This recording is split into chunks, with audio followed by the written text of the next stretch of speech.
우리 나의 기도 함께 하겠습니다. 주님 안에 있는 참나는 능력, 사랑, 지혜, 충만. 주님 안에 있는 내 삶은 일체 은혜, 감사, 생각에 빠지지 않고 잘 보고 잘 듣습니다. 군하겠지, 사랑에 행복하게 마음 나누기로 하나님께서 기뻐하시는 제사를 드립니다. 너 공감, 나 전달, 행함 있는 능력, 수고하는 사랑, 인내하는 지혜로 일단 해봅니다. 또 해봅니다. 우리 사도행전 19장 17절에서 20절까지 같이 있습니다. 사도행전 19장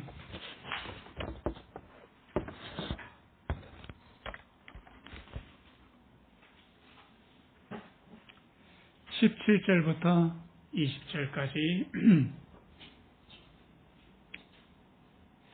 바울이 에베소에 거하면서 참 어마어마하게 큰 이 에베소를 어떻게 변화시켜 가는가, 오늘 함께 말씀을 찾아보려고 하는데요. 바울의 그 복음 전도로 인해서 에베소가 어떤 식으로 변화되는가를 오늘 보여주는 내용입니다. 우리 천천히 같이 한번 생각하면서 읽겠습니다. 에베소에 거하는 유대인과 헬라인들이 다 이 일을 알고 두려워하며 주 예수의 이름을 높이고 믿은 사람들이 많이 와서 자복하여 행한 일을 고하며 또 마술 행하던 많은 사람이 그 책을 모아 가지고 와서 모든 사람 앞에서 불사르니 그 책값을 계산한즉 은 5만이나 되더라. 이와 같이 주의 말씀이 힘이 있어 흥왕하여 세력을 얻으니라. 바울이 에베소에서 말씀을 전한다는 게 어떤 부분에 있어서 계란으로 바위치기 같은 그런 참 미약한 모습입니다. 그런데 어떻게 에베소가 복음으로 인해서 변화되는가 오늘 살펴봅니다. 여러분들 그 에베소 하면 그 에베소의 인구가 강릉 인구하고 비슷했던 거예요. 강릉에 지금 인구가 어느 정도 되죠? 20만? 그리고 좀 더 옆에 면 단위까지 다 하면 한 25만 정도 되거든요. 그러니까 에베소가 25만 정도 되는데 2000년대는 25만이다 그러면 어느 정도 도시였을까요? 로마에서 5대 도시 중에 하나였던 거예요. 그러니까 굉장히 큰 도시였고, 그 아우구스티누스 황제가 이 에베소를 거점 도시로 만들어가지고 여기를 로마가 직할을 하는데, 말하자면 이 에베소는요 항구 도시였는데 로마로 볼 때는 이 에베소를 잘 쥐고 있어야 이 근동 지역, 그러니까 소아시아 지역을 잘 다스릴 수 있었던 대단히 전략적으로 중요한 도시였던 거예요. 근데 이 도시는 어떤 신이 있었던가 하면 아데미 여신이라고요. 그 아데미 여신인, 그러니까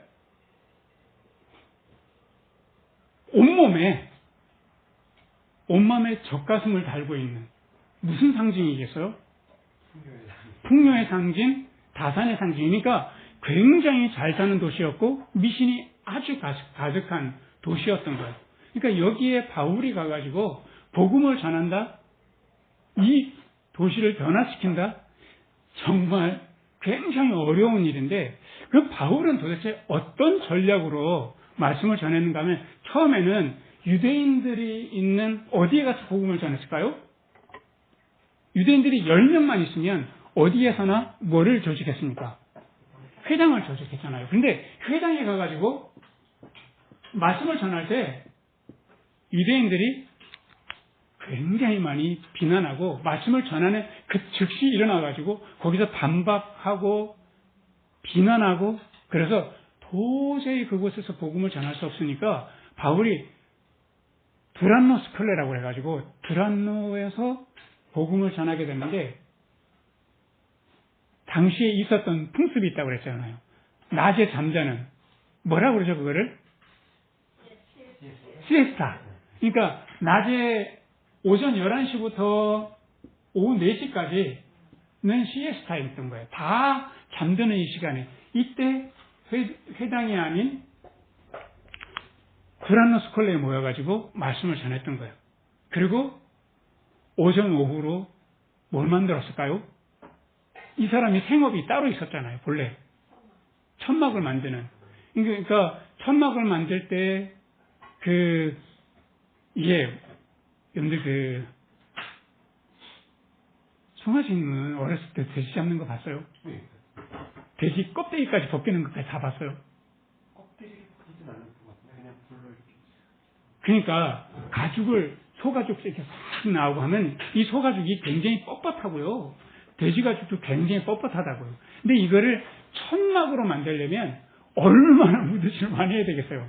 그러니까 이 무드질 할 때 막 털도 묻고 막 피도 묻고 이게 그러니까 당연히 앞에 뭐 하게 돼요? 아침에 하게 되잖아요.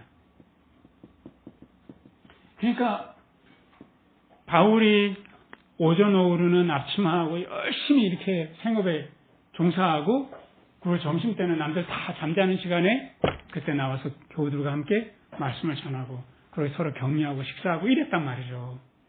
그리고 저녁이면 하나님께 나가서 하나님께 마음을 다 풀어놓고 힘들고 어려운 거 눈물을 흘리면서 기도했던 거죠.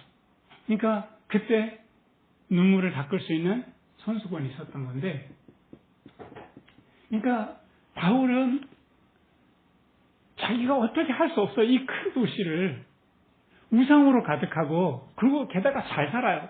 군사력도 아주 든든해요. 오직 칼 하나 들뜨고 빈틈 하나 없는 이 도시를 어떻게 복음으로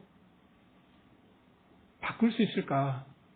바울의 힘으로는 할 수 없었어요. 그래서 다만 눈물 젖은 손수건 그리고 땀으로 얼룩진 이 앞치마밖에 없었던 거예요. 근데 이게 도대체 뭘 하겠냐고. 그래서 근데 제자들이 말씀을 전하고 싶은데 이곳에 와서 듣는 사람들이 참 많이 있는데 오지 못한 사람들이 있단 말이죠. 어떤 경우 오지 못할까요? 아픈 사람들. 그리고 귀신 들린 사람들. 그러니까 아픈 사람들과 귀신 들린 사람들에게 바울이 가서 직접 다 복음을 전하고 하면 참 좋겠는데 바울이 몸이 하나잖아요. 그러니까 어쩔 수 없이 뭔가 가지고 가서 바울을 대신해서 바울의 마음으로 제자들이 기도했던 거예요. 근데 그게 바울이 썼던 평소에 쓰는 손수건, 평소에 사용했던 이 앞치마 이거를 가지고 와가지고 병든 자에게 그냥 얹어주고 간절히 기도했던 거예요. 근데 아마 바울의 그 손수건 날마다 기도하면서 울던 그 손수건이니까 그거를 병든 사람이 몸에 얹을 때 깨끗한 거 아니고 이렇게 눈물 젖은 그럴 때 바울이 얼마나 간절하게 눈물로 기도하는지 말해주지 않았겠어요. 그럴 때 이 병든 사람들이 사실 병든 사람들 하루 이틀 앓고 한 달 앓고 1년 앓고 그러면 점점점 사람들이 찾아오지 않잖아요. 참 외롭지 않아요. 근데 이런 사람에게 누군가 나를 위해서 눈물로 기도한다는 이야기 들을 때 참 많이 위로가 되고 그럴 때 하나님께서 역사하셔서 그 사람들의 병을 고쳐주셨던 거예요. 그리고 귀신 들린 사람들한테도 이 앞치마를 가지고 갔던 거죠. 그런데 그 귀신 들린 거는 혹시 여러분들 귀신 들린 사람 보셨나요? 한 번도 못 봤어요. 저는 어렸을 때 귀신 들린 사람 참 많이 봤어요. 그러니까 사법고시 보다가 도무지 자기 실력으로 안 되니까 5, 6년 하다가 자기 마음을 놓아버린 거죠. 그러니까 귀신 들린 거는 자기가 삶이 너무 힘겨울 때 자기 마음을 놓아버려서 그 빈 마음이 생길 때 그 빈 마음에 귀신이 드는 거예요. 그래서 이 귀신 들린 사람에게 이 앞치마를 가지고 갔을 때 이 앞치마에 사연이 있는 거를 누가 알겠냐고, 누가 잘 알겠냐고. 귀신들이 잘 아는 거죠. 그래서 그 빈 마음에 차지했다가 그렇게 바울의 간절한 기도와 수고를 보고 그 사람을 떠나갈 수밖에 없었던 거예요. 그러니까 병 고치는 역사가 일어나고 귀신이 쫓겨나가니까 이거를 흉내내고 싶은 사람들이 너무 많아졌던 거죠. 그래서 지난주에 함께 말씀을 나눴던 건데 제사장의 그 7 아들들이 이 바울을 흉내내가지고 흉내내다가 봉변을 당했죠. 귀신 있는 사람 앞에 놓고 귀신아 나가라. 예수님을 귀신아 나가라 하니까 뭐라 그랬어요? 내가 예수도 알고 바울도 안 했는데 네가 누구냐 이러면서 이 한 사람이 7 형제를 제압을 해가지고 무엇을 벗겼냐면 옷을 홀랑 다 벗긴 거예요. 그러니까 온 동네 사람들이 이렇게 수모당하는 걸 본 거죠. 그러니까 누가 더러 겁이 났는가 하면 이 회당에서 바울을 조롱하고 비난했던 유대인들, 그리고 예수를 전할 때 그렇게 예수에 대해서 반박하고 비난했던 헬라인들, 그리스인들, 이 사람들이 저 자그마한 사람에게서 엄청난 능력이 일어나는 걸 보고 마음이 두려웠던 거예요. 행여 우리 잘못하면 화를 당하지 않을까. 그래서 그 내용이 17절의 말씀이 나옵니다. 에베소에 거하는 유대인과 헬라인들이 이 일을 알고 뭐 했다고요? 두려워하며 예수의 이름을 높이는 일들이 벌어졌던 거죠. 근데 여기에 굉장히 큰 일이 어떤 일들이 벌어지는가 하면요. 이 마술을 행하는 사람들이 있었어요. 근데 그 마술을 행하는 사람들이 이 광경을 보니까 이거는 손수건과 앞치마로 병 고치고 귀신을 쫓아내는 거는 이거는 자기들처럼 손재주로 교묘하게 눈속임인 것이 아닌 것이 명확하게 자기들은 아는 거죠. 근데 그 마술을 하는 거 보면 비어있는 마술사의 모자에서 뭐가 막 튀어나와요? 대체적으로 토끼가 나오더라고요. 비둘기도 나오고. 그 손에 가득했던 그 카드가 한번 쫙 펼치면 카드가 펼쳐졌다가 한번 다시 접었다가 다시 펴면 카드가 전부 다 사라지는. 그래서 사람들이 깜짝 놀라는데 자기들은 아는 거죠. 이거는 손기술로 사람을 속인다라고 하는 거예요. 근데 이 사람들이 진짜를 만난 거예요. 아, 손수건과 앞치마가 아니라 여기에 뭐가 숨겨져 있는가 하면 여기에 사랑이 있고 수고가 있는 것을 알았던 거죠. 그래서 이 사람들이 나 여태까지 가짜로 살았는데 나 이제는 정말로 사랑과 수고의 모습, 저 모습, 나는 예수를 따라가고 싶어 라고 하니까 어떤 일들을 벌였냐면요. 19절에 보시면 마술을 행하던 많은 사람들이 그 책을 모아가지고 무슨 책인가 하면 마술 비법을 알려주는 마술책이 있었던 거예요. 근데 그게 아마 비쌌겠죠. 지금도 그 왜 마술 대회에 나가고 하면 1등 하는 사람, 이 사람들이 가지고 있는 비법이 있는데 이거를 공개하겠냐고요. 공개하지 않는다. 그러니까 당시에 이 책이 굉장히 비쌌는데 이것을 한꺼번에 다 모으니까 은 어느 정도 됐다고요? 5만. 이게 은 하나가 한 사람의 일당입니다. 그러니까 365일을 하자면 한 사람이 며칠 동안 해야 5만 정도 하나면 제가 계산해 보니까요.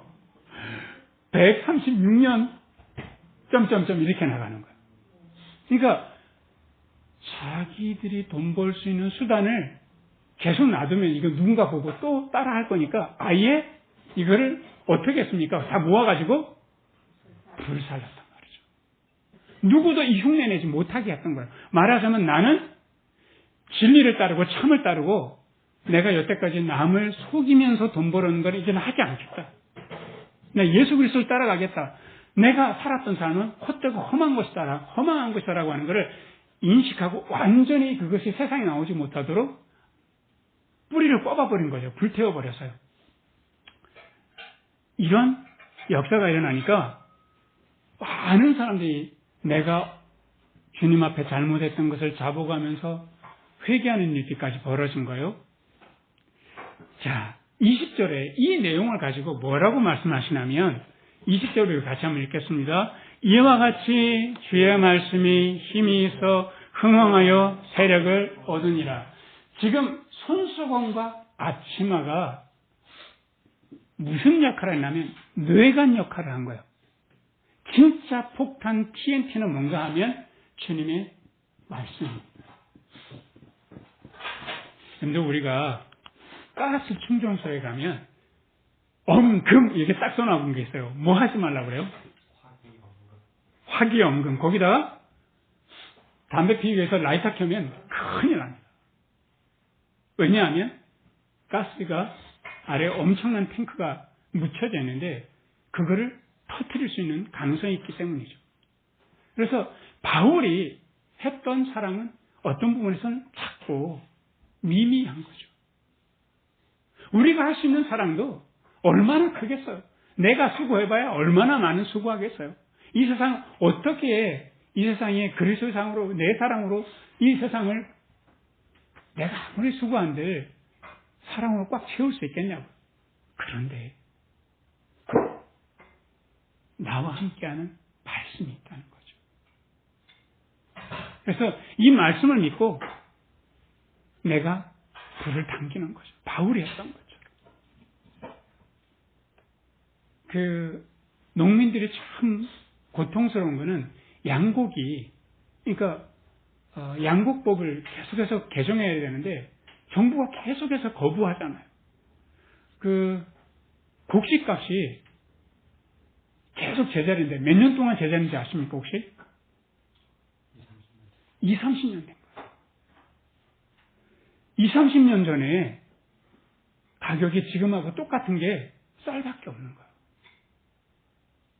우리가 사먹는 쌀 말하는 게 아니에요. 수매하는 값을 말하는 거예요. 정부가 농민들한테 사는 값이 똑같은 거예요. 그러니까 농민들이 얼마나 어렵냐고요. 그래서 박근혜 정부 때 농민들이 시위할 때 정부에서 물대포로 저지를 시켰죠.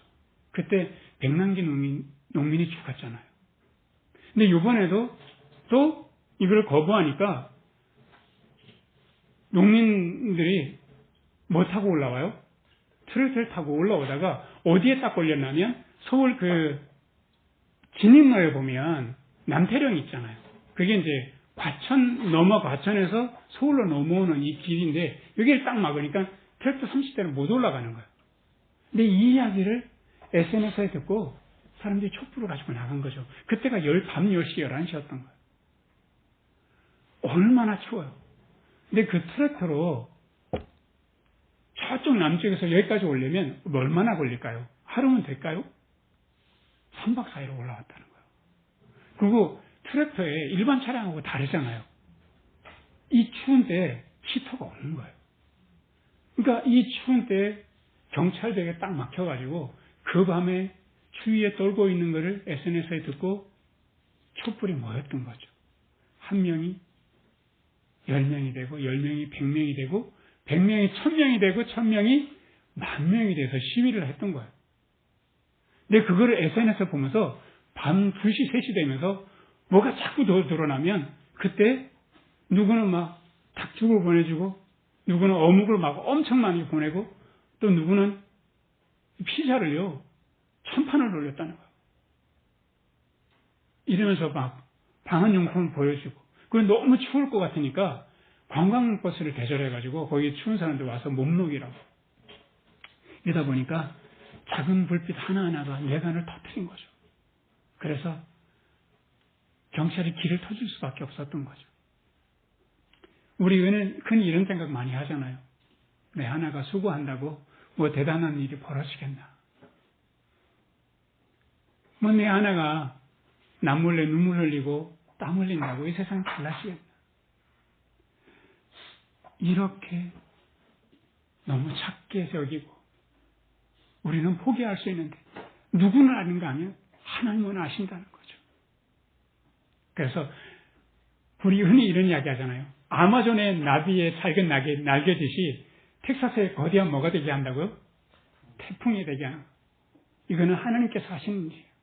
그래서 우리가 작은 헌신하고 작은 사랑하는 거 어떻게 보면 내놓기도 부끄럽잖아요. 저도 이 말씀을 준비하는데 내가 무슨 사랑을 얼마나 많이 한다고 이 세상을 바꾸겠어. 내가 어떤 수고를 많이 한다고 이 세상을 바꾸겠어. 그렇지 그렇지만 하나님께서 바로 우리의 작은 수, 우리의 작은 사랑, 이것을 사용하신다는 거죠. 그래서 바울이 눈물 젖은 손수건, 땀에 얼룩진 앞치마, 이것으로 에베소를 무너뜨릴 거라고는 상상도 못했지만 하나님께서 하시더라는 거예요. 그래서 참으로 겨울처럼 냉혹한 세상이잖아요. 따뜻한 사랑 하는 걸 멈추지 말자고. 보잘것없어 보이는 내 작은 수고하는 거, 이것도 멈추지 마십시다. 그래서 사랑으로 가득한 세상이 되기까지 우리 늘 사랑하기로 다짐하시기를 주님의 이름으로 우리 같이 축원합니다. 우리 같이 기도하겠습니다. 주님, 한 해를 돌아봅니다. 우리가 사랑한 것, 우리가 수고한 것을 결산해보자 주님께서 말씀하신다면 우리가 무엇을 주님 앞에 내놓을 수 있겠습니까? 다만 부끄럽기 그지없습니다. 하지만 하나님께서 바울이 남몰래 흘린 눈물, 남몰래 흘린 땀 한 방울 귀하게 보시고 거대한 도시 에베소를 말씀으로 뒤집어 놓았던 것처럼 말씀의 힘, 사랑의 힘을 믿습니다. 작은 불빛 하나가 어둠 밤의 길을 비춰주듯이 우리 비록 작은 불빛이요 작은 사랑이라 할지라도 사랑하는 것을 멈추지 않고 수고하는 것을 멈추지 않을 때 주님께서 마침내 사랑으로 가득한 세상을 만들어갈 것을 믿습니다. 우리 하나님, 주님의 그 아름다운 세상이 이루어지기까지 우리가 지치지 않고 좌절하지 않고 사랑할 수 있도록 주께서 우리의 마음을 붙잡아 주시옵소서. 예수 그리스도의 이름으로 기도합니다. 아멘.